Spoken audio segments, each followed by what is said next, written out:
अस्सलाम वालेकुम। उम्मीद है कि आप सब खैरियत से होंगे।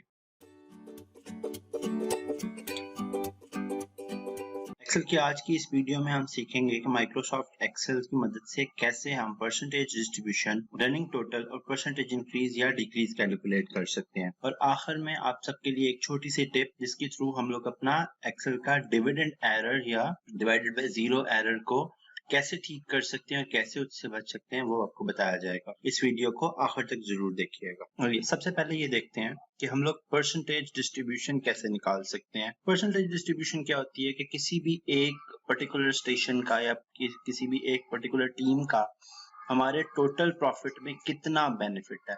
यानी कि अगर हमने 19,000 यूनिट्स बेचे हैं या हमें टोटल प्रॉफिट 19,000 का हुआ है, तो नॉर्थ उसमें कितना कंट्रीब्यूट कर रहा है, साउथ उसमें कितना कंट्रीब्यूट कर रहा है। इसको कैलकुलेट करने का फार्मूला बहुत सिंपल है, इज इक्वल टू जिसकी परसेंटेज हम कैलकुलेट करना चाह रहे हैं पहले वो नंबर डिवाइडेड बाय जो हमारा टोटल हम लोगों ने कैलकुलेट किया हुआ जो हमें सबसे बेनिफिट मिला है, एंड डेफिनेटली F4 ताकि वो लॉक रहे, क्योंकि हम ये नहीं चाहते हैं कि हमारा ये जो रनिंग टोटल है या ये जो टोटल एंड पे दिया हुआ है ये बार बार नीचे वाली वैल्यूज में कॉपी होते हुए चेंज हो जाए। And enter. तो वी गॉट एन आंसर। कल की तरह कंट्रोल डी और परसेंटेज पे क्लिक करेंगे, we will get the percentages कि ये कितने कितने परसेंट कंट्रीब्यूट कर रहा है कोई स्टेशन भी हमारी टोटल रेवेन्यू के अंदर। अच्छा, अब एक चीज और इसी से रिलेटेड है, हमें ये बार बार टोटल कैलकुलेट करने की जरूरत नहीं है, बल्कि हम ये फार्मूला के अंदर ही कैलकुलेट कर सकते हैं। और इसके लिए एक बहुत आसान सा फार्मूला हम यूज करेंगे, दैट इज इक्वल टू जिस नंबर की परसेंटेज कैलकुलेट करनी है वो divided by, now will use sum bracket start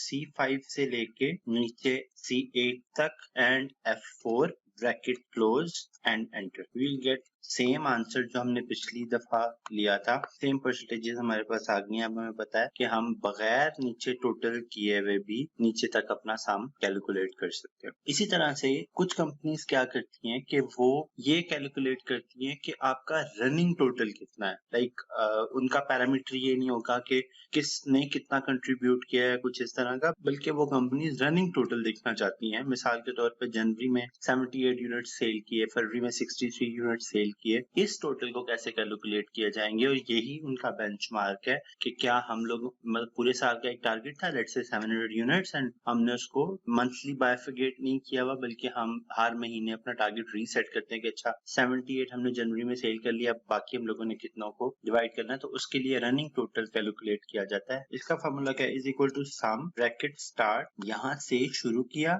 semi colon और यहीं पे खत्म किया ब्रैकेट क्लोज। लेकिन एक चीज हम क्या करेंगे कि फर्स्ट वाली जो वैल्यू है इसको पकड़ के F4 कर देंगे ताकि फर्स्ट वाली जो है वो लॉक्ड रहे और सेकंड जो है वो ओपन रहे। तो उसने हमें रनिंग टोटल दिखाना शुरू कर दिया C5 से C5 तक का। अब जब मैं इसको फरवरी में कॉपी करूंगा तो वो क्या कर रहा है, C5 से C6 तक का टोटल। लाइकवाइज हम इसको जितना नीचे ड्रैग करते जाएंगे एंड पे वो मुझे क्या दिखा रहा है, C5 से लेके C16 तक का टोटल। और इस तरह से हम लोग रनिंग टोटल कैलकुलेट कर सकते हैं कि 700 का टारगेट था और 706 यूनिट्स हम लोगों ने दिसंबर तक अचीव कर लिए। नेक्स्ट वन इज कि अगर हमें ये करना हो कि हमने किसी चीज की परसेंटेज इंक्रीज या डिक्रीज करनी हो, मिसाल के तौर पे आप प्राइस लिस्ट बना रहे हैं और आप कह रहे हैं कि जी मुझे तो परसेंटेज इसकी प्राइस प्रोडक्ट की इंक्रीज करनी है, बट वो मैं एक परसेंटेज से इंक्रीज करना चाहता हूँ, मिसाल के तौर पे 10%, 15% या 20%। तो हम ये कहते हैं कि इनिशियल कॉस्ट किसी प्रोडक्ट की ये थी, हम 10% का इंक्रीज करना चाह रहे हैं। What will do is equal to जो नंबर पहले था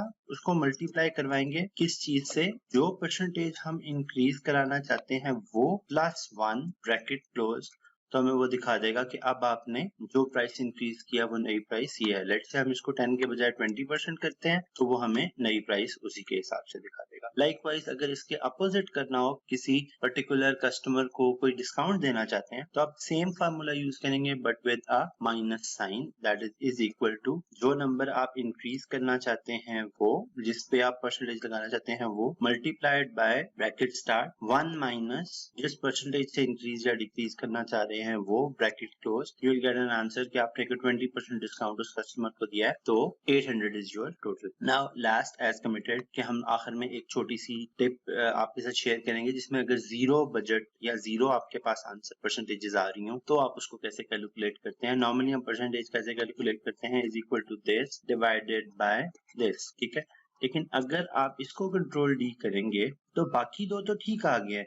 यहाँ पे एक्सेल ने आपको एक एरर दिया है हैशटैग div/0 यानी कि डिवाइडेड बाय 0। कभी भी एक्सेल में आप डिवीजन या एक्सेल में क्या वैसे भी नॉर्मल लाइफ में आप डिवाइडेड बाय 0 करने की कोशिश करें तो क्या है, 0 से कभी डिवीजन होती नहीं है। एक्चुअली क्या है कि आप डिवीजन में सब्ट्रैक्शन कर रहे होते हो इन अ वेरी फैंसी वे कि अच्छा कंटिन्यूअसली आप माइनस करते जाओ जब तक वो 0 आ जाए, लेकिन 10 minus 0 that would always be 0, तो आप 0 से कभी भी डिवाइड नहीं कर सकते हो। तो इस सूरत में हम यहाँ पे क्या डिवीजन एरर को पर्टिकुलरली रिमूव करने के लिए परसेंटेजेस में एक फार्मूला लिखते हैं इफ कंडीशन के साथ। हम क्या लिखेंगे, अब इफ कंडीशन वैसे हम आगे पढ़ेंगे लेकिन for this particular time if अगर 3 कंडीशन हमने सेटिस्फाई करनी है, पहले लॉजिकल टेस्ट कराना है कि क्या ये है जो हम आपको बता रहे हैं। सेकंड हम बताएंगे कि अगर वैल्यू ठीक हो जाए तो क्या करो, और थर्ड हो जाए कि अगर वो वैल्यू गलत हो जाए तो क्या करो। तो हमने उसको ये बताना है कि अगर C5 इक्वल 0 हो तो आपने आंसर में 0 लिख देना है, ठीक है। अदर वे अराउंड आप क्या लिखोगे, जो हम पहले करना चाह रहे थे, D5 डिवाइडेड बाय C5 और bracket close, enter, you will get an answer. अब आप इसको नीचे कंट्रोल D करेंगे तो you will get a 0 because उसने क्या किया, उसने चेक किया कि अगर